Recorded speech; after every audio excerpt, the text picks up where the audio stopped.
Shalom, Bapak Ibu dan saudara-saudara. Salam damai sejahtera dalam kasih Tuhan. Saya Pendeta Lukas Eko Sukoco dari Padepokan Diakonia Mitra Kinasik GKJ Purworejo. Saudara, saya berharap kita ada dalam penyertaan Tuhan, sehat dan diberkati Tuhan. Itu doaku untuk ibu bapak, saudara juga. Tetapi memang kehidupan tidak selalu semulus yang kita bayangkan. Kehidupan tidak selalu enak kepenak, kehidupan tidak selalu semangat, kehidupan tidak selalu dengan banyak berkat terus menerus. Tak jarang kehidupan juga sebaliknya dialami. Itulah sebabnya orang Jawa mengatakan urip kadyo cokro manggilingan. Artinya hidup ini seperti roda dunia yang berputar, kadang di atas, kadang di bawah. Kalau lagi di atas, jangan jumawa melupakan Tuhan. Tapi kalau di bawah, jangan berlebihan menyengsarakan diri dan menganggap Tuhan tidak adil, karena inilah kehidupan. Saudara, salah satu yang kita sedang rasakan adalah tentang sakit penyakit. Saudaraku yang terkasih di dalam Tuhan, hari ini, pagi tadi, ketika sedang melayani di Rutan Purworejo, rumah tahanan negara, bersama dengan tim atau Pokja Rutan. Ketika hampir selesai, sebelum doa penutup, hati saya berdering. Saya coba melihat dan sepertinya serius. Dan ketika saya angkat, saya terkejut karena ternyata ada warga yang sehat, tapi ternyata tiba-tiba kena serangan jantung. Dia sendiri banyak mendedikasikan hidupnya bagi kesembuhan orang lain, dan sekarang dia sakit. Saudara, dengan terkejut, dengan harap-harap cemas, saya coba diam berdoa. Istri saya telepon, dan kami segera menuju ke rumah sakit Panti Waluyo Purworejo.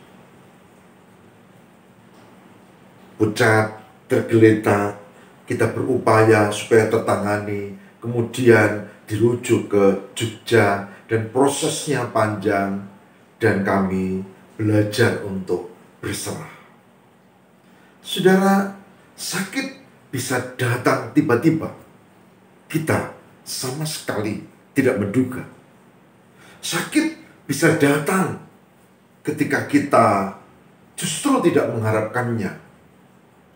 Bukan kecelakaan, tapi tiba-tiba saja hadir.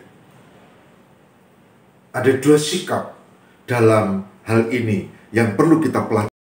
Sikap yang pertama banyak dilakukan oleh orang pada umumnya, yaitu sikap menghadapi situasi kondisi lalu menjadi cemas, menjadi takut, menjadi gemetar, dan kemudian bingung mau apa. Sikap cemas. Dan itu wajar. Tapi sikap cemas ini tidak membuat kita lebih baik. Kalau kita tidak mengatasinya, maka justru sebaliknya, saudara. Sikap cemas membuat keadaan menjadi lebih buruk. Seorang ibu yang akan menyeberang jalan ketika suasana ramai, cemas, maka dia menggandeng anaknya. Tapi dia lihat kanan kiri, yang dia perhatikan adalah anaknya. Dia mau anaknya baik, dan dia menyeberang dengan melihat anaknya masih kecil itu. Tapi rupanya ada motor yang sedang ngebut. dan kecelakaan tidak terhindarkan. Rupanya ibu itu melihat sebentar ke kanan ke kiri, yakin kosong, tapi banyak waktu konsentrasi dan perhatian untuk si kecil yang digandengnya. Dia tidak cermat, dan kecelakaan itu terjadi. Saya mau beritahu saudara, bahwa kecemasan, bahwa kekhawatiran yang tidak bisa di-manage, yang tidak bisa dikendalikan, justru akan melahirkan persoalan dan tidak menyelesaikan masalah. Yang di rumah, suaminya yang sakit, sedang menunggu istri yang tadi ngajak anaknya beli lauk di seberang jalan di kampung sebelah sana, menunggu. Dia baru mendapat kabar bahwa istrinya kecelakaan dan parah. Saudara, kecemasan, tidak konsentrasi, ketakutan justru akan melahirkan masalah baru. Oleh sebab itu tadi, saya mengajak ayo kita berserah kepada Allah. Sikap yang kedua, tidak cemas tapi berserah pada Allah. Medis bertindak, nanti dirujuk ke rumah sakit yang lebih besar. Tapi satu yang tidak boleh dilupakan adalah, mari kita serahkan kepada Tuhan. Saudara, lebih baik mengembangkan penyerahan diri daripada memupuk kecemasan. Yeremia pasal 17. Yeremia pasal 17. Kita akan membuka Yeremia 17 ayat 14. Yeremia 17 ayat 14. Yang demikian sabda Tuhan.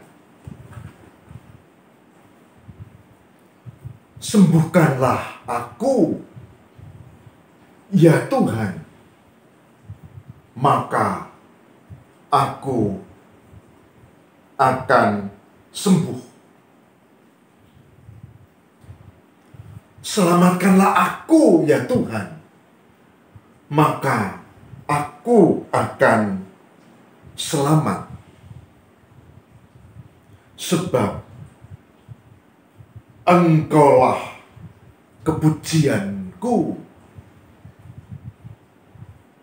Yeremia 17 ayat 14, saya ulang baca, kita cermati.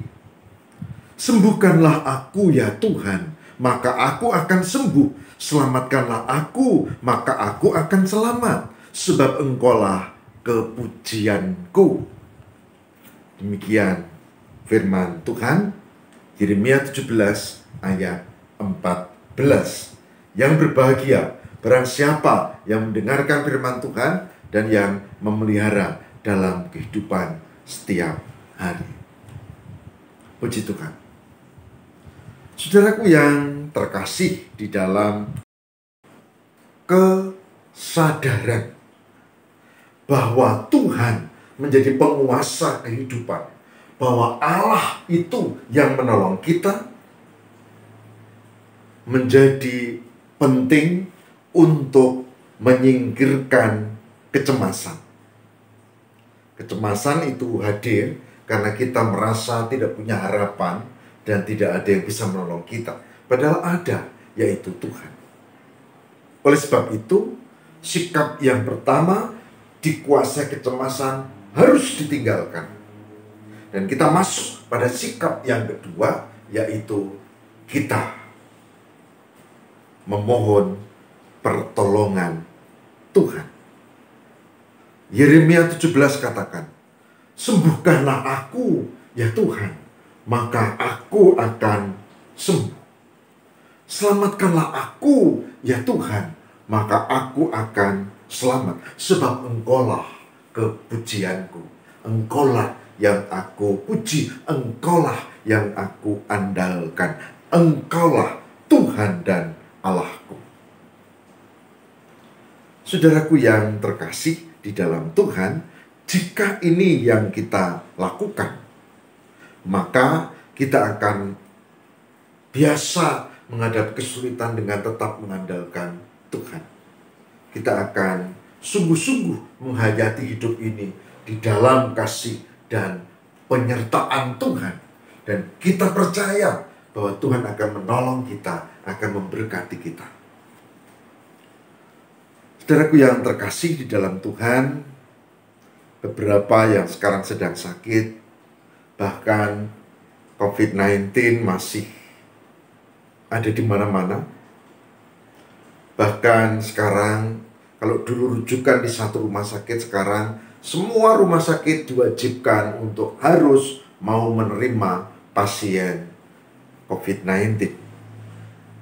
Itu berarti kondisi masih belum baik. Yang sakit banyak, penularan juga banyak. Dalam situasi seperti ini, saya berharap selain kita harus taat pada protokol kesehatan, maka saya harapkan kita jangan melupakan Tuhan. Bahkan kepada saudaraku yang tadi dari Panti Waluyo kemudian harus dirujuk ke Jogja, ke rumah sakit Bethesda Jogja.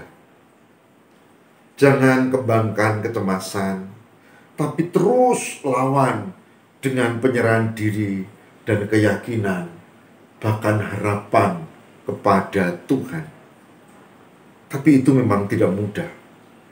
Itu membutuhkan kesungguhan, itu membutuhkan iman, dan itu membutuhkan dukungan. Oleh sebab itu, kami bersama berdoa, kami mendukung supaya ini bisa menjadikan kita yakin akan kasih Tuhan. Tidak hanya penjenengan, tapi juga semua yang sekarang sedang terpapar sakit, semua yang harus dirawat di rumah sakit, bahkan ada yang terpaksa isolasi mandiri di rumah. Saya berharap kecemasan disingkirkan, penyerahan diri kepada Allah dipertebal, pengobatan dan aturan yang sesuai tetap dilakukan. Kalau ini dilakukan, kalau kita penuh keyakinan kepada Allah, saya percaya Tuhan akan memberkati kita, Tuhan akan menolong kita dan memampukan kita keluar dari pergumulan sakit penyakit ini. Mari kita hayati hal ini dan kita percayai di dalam kasih dan penyertaan Tuhan. Saudaraku yang terkasih di dalam Tuhan, marilah kita berserah kepada Allah. Marilah kita memohon berkat penyertaan-Nya di tengah suasana sakit penyakit, kesulitan dan pergumulan. Marilah kita mempercayakan diri kepada-Nya, dan marilah kita yakin bahwa Tuhan akan menolong kita semua. Mari kita bersama satu hati di dalam doa kepada-Nya. Tuhan, kami memohon berkat penyertaan-Mu. Semoga kami dimampukan di tengah sakit penyakit, di tengah kesulitan, persoalan, bahkan kecemasan yang hebat. Kami mengutamakan Tuhan, bahkan mengendalikan kecemasan, karena kami punya Allah yang pasti akan menolong dan menyertai. Oleh sebab itu ya Roh Kudus, tolonglah supaya kami mampu untuk berserah dan meyakini penyertaan Allah. Yang sakit, bahkan saudara kami yang tadi dari Panti Waluyo harus di ICU di rumah sakit Bethesda. Begitu juga dengan banyak saudara kami yang masih terbaring di rumah sakit Panti Waluyo, di RSU, bahkan di rumah sakit lain.